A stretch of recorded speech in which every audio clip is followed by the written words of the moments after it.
Good morning, everyone. Welcome back to the channel. My name's Gray, your one and only Corrupted Angel, and today I wanted to talk to you about maps, baby. That's right. We're getting straight into the thick of things. So, maps in War Thunder, I'm talking ground RB specifically. I have a very love-hate relationship with these maps, and I wanted to talk a little bit about the things that I think make sense and then the things that I think are very wrong. Starting off with, I guess, War Thunder is a very old game, and I mean like a very old game, um, for what it is. And because of that, the game started with not Leopard 2A7s, but Tiger 2s, Tiger 1s, Panzers, Shermans, so on and so forth. So you end up in a scenario where, well, the game was slower. The game required a little bit more skill, a little bit more knowledge in order to snipe aggressively. Even then, that's still pretty hard. There's armor, there's distance. It makes a lot more sense when you look at these maps and you look at them from a perspective of 7-7 or below. Right? 7-7 or below, a lot of these maps make sense. Obviously, some are still absolute dog water. I'm looking at you, Fields of Normandy and Kursk.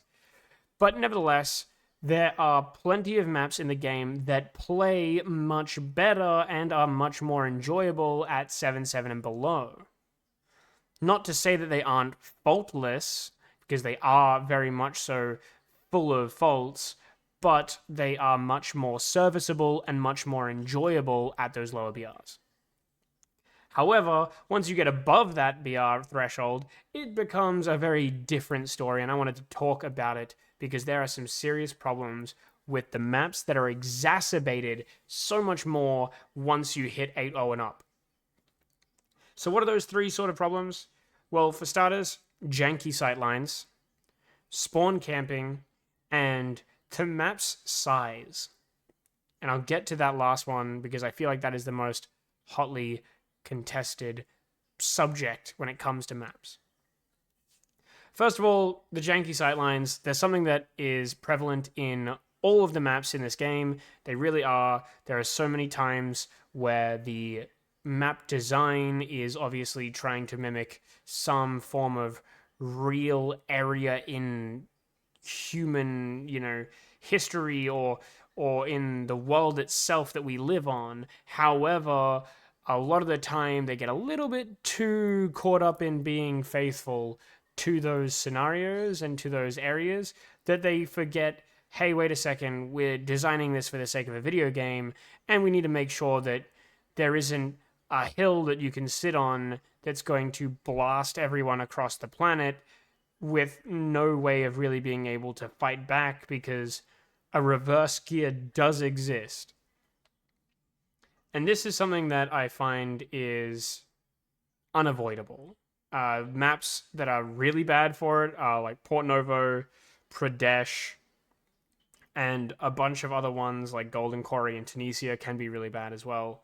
But you get my point. There are plenty of maps where someone will hold some really dumb sightline staring across the planet. They'll one-shot you. This is exacerbated by laser rangefinders and dart rounds that are super high velocity, making it pretty much impossible for even the lowest skilled players that rely on rangefinders to actually be able to get major kills and lots of damage put through onto enemy vehicles, leaving spawns, or just driving in a way that would never have been suspected to be a sightline in the first place. There are plenty of times where you see this. It is somewhat oppressive on some maps like Corellia at lower tiers, but for the most part, it is just so much worse at top tier.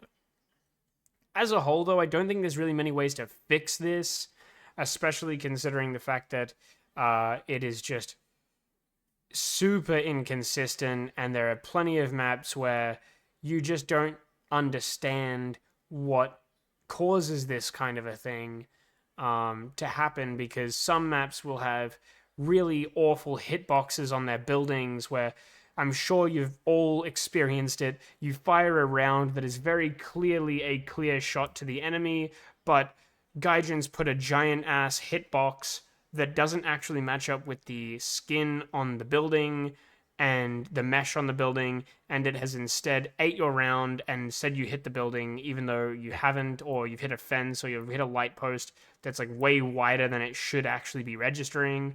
And that happens all the time. And that is why it's really hard to fix something like this, because it's super inconsistent and annoying. It's also a problem because, obviously, again, the idea is realism. Your whole point is that you're trying to be able to show there's buildings with windows that have holes and you can shoot through them, and that's like cool gameplay. But if those buildings weren't buildings that you could shoot through with little gaps and stuff in them, and they were just rectangles made of like untextured nonsense, I'm sure the game would play a lot differently and be a little bit more balanced with the way these maps are designed. However, once you actually put in destructible texturing and so on, with little gaps in windows and other nonsense, it can make for some really fucky-wucky sightlines.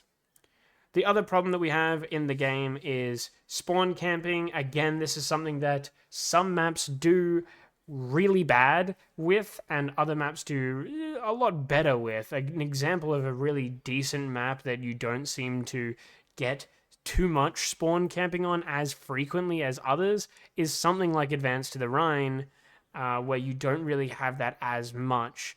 Even American Desert, to a degree, can sometimes be pretty rare to get those spawn camping scenarios happening, whereas something like Fields of Normandy or Mozdok or Port Novo or any Sinai map ever, I could keep going, right? All of these other maps are very spawn campy, very, very easy to be spawn campy, and it is very, very frustrating in that regard.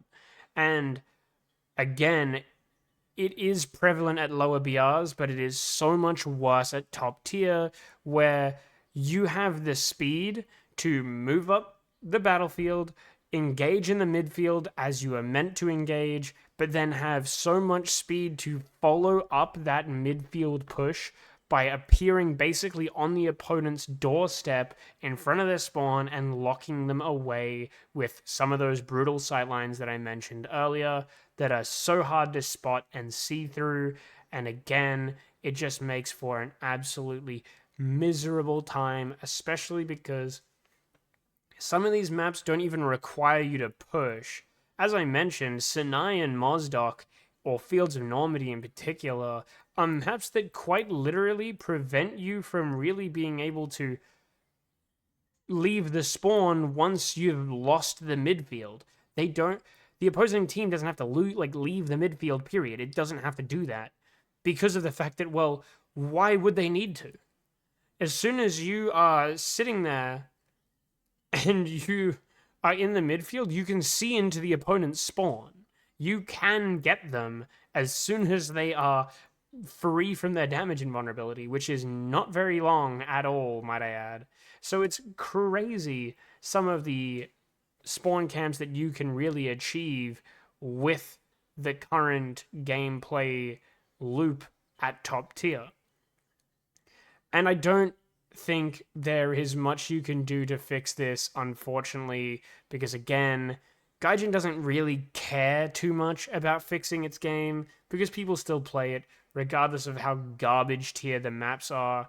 Any attempts that they have made to fix the maps hasn't been actually changing them, but rather just simply reorientating them, with the only map that's ever really gotten much of a rework being Kursk, and even then, it still sucks and still isn't really playable, with Tunisia being probably the second most changed map, and again, still sucks and still is pretty unplayable. So it's kind of unfortunate in that regard.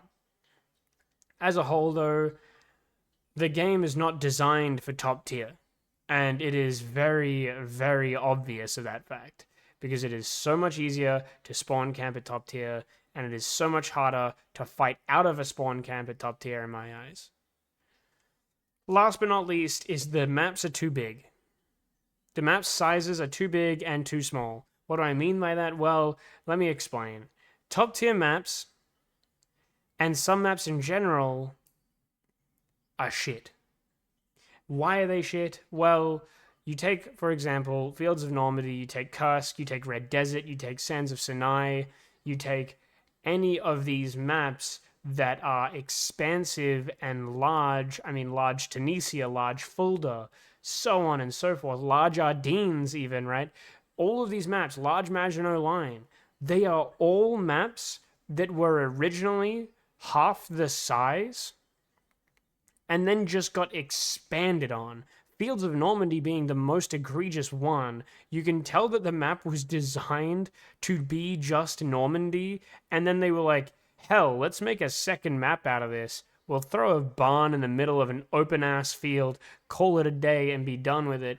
And it is just egregious because it is such a terribly designed map because there is no cover on any of these expanded areas. There is almost never a good planned and well-established spawn point in any of these expanded big areas, and 99.99% of the time, all that it does is make it take way too long to get back to the battlefield, so much so that even if you die in the mid, you end up in a scenario where you genuinely can never fight back because it is just open space between you and the middle of the map. So you just die because you were designed, or rather the map was designed for you to be spawning 50% closer to the actual battlefield. I find this incredibly frustrating, especially when you get these maps like Fields of Normandy at Bihar's like 4-0, where you are just driving and driving and driving for what feels like hours just to get to the battlefield, only to find out that a Hellcat is parked up somewhere stupid, insta-killed you, and you're dead now. And you've got to do it all again. It is incredibly annoying. It's even more annoying because, again, a lot of the time, the only thing that they use for cover in these scenarios is bushes, trees, and their thin, really poor visibility. They only work as protection as a defender, not as an attacker. So once you gain that midpoint where both players are even in terms of both attacking, as soon as you obtain that midpoint and you get into a defensive position behind bushes, almost no one is going to be able to see you properly, especially if you're one of those premium scum that spend money on bushes to be even more obnoxious. And you end up in a scenario where, well, here you are, sniping people from their spawn, basically, or into their spawn, I should say, and they can't fight back because they can't see you. You're hidden behind some bushes that are very clearly the only cover that the opponent has to be able to push up from. This is just a bad design, and I think that this is such a good example of they don't care what the game is like, and they most certainly don't design maps to be played at top tier, which I find ridiculous considering the fact that all they seem to do is focus on top tier now when it comes to actual tanks being introduced to the game. And so when you're in a scenario like that, what are you to do? What are you to do? How are you supposed to fix this? How are you supposed to enjoy this game when there are so many times where the map is just so piss poor that you're getting spawn camped off rip basically within seconds? There are so many times on stream where I see people complaining to me about getting immediately spawn camped after their first death, or even myself getting shot out of spawn immediately. In one of my last VODs, I had one of my mods playing with me, and he died on Fields of Normandy within 30 seconds of the match starting. 30 seconds of the match starting. Why is that possible? It's only possible because of the fact that the map was never designed for top tier vehicles, and it should never be allowed for top tier vehicles. And even then, the Fields of Normandy is so bad for lower tier vehicles because of the just absolute slog it is to play it. It's miserable. Nevertheless, I wanted to talk about it. I wanted to rant about it a bit because I think that maps in general just have so many issues. I think they need to be reworked, refixed. The expansion of a map in size is not the way to make it top tier friendly and give you plenty of use out of your laser rangefinder. It's just a way to make it so that way you can spawn camp easier, you can take forever to get to the battlefield only to die, and slow down the grind of you actually playing the game. And more importantly, it is just another way to provide really dumb, janky sightlines that are further issue problem causing things because of stuff like laser rangefinders for unskilled players. If you took that away, if you took laser rangefinders away and made people learn how to play the game, yeah, sure, they would be slightly less problematic, but it would still be relatively difficult. So as a whole, I just find it an incredibly miserable experience. I find it a really unfun time. And I hate to see how many people get dissuaded from playing the game because of the fact that these maps are genuinely awful. And I totally respect people who just play air because they don't want to deal with the bullshit. Tell me what you guys think down below. Let me know. I want to hear your thoughts on it. I genuinely like the discussion, so if you disagree, if you think the maps are fine, and, you know, it's just skill diff that you're getting spawn camped, let me know. If you think that, you know, there is some miraculous, you know, savior thing that you can do by scanning the tree lines with thermals and using your laser rangefinder, tell me. Tell me. I want to know. I want to know, as cringe as it might sound coming out of your mouth, you know, I would love to hear what you have to say about all of the options you have in the game. I genuinely do. I think it's really interesting hearing other people's perspectives on it. If you haven't as well, please do like the video if you liked it. If you disliked it and you hate my guts, dislike it. And I don't know, tell me. Tell me about it. Subscribe if you haven't already as well. I do daily uploads on YouTube. Also check out the Twitch streams. I've got daily Twitch streams as well.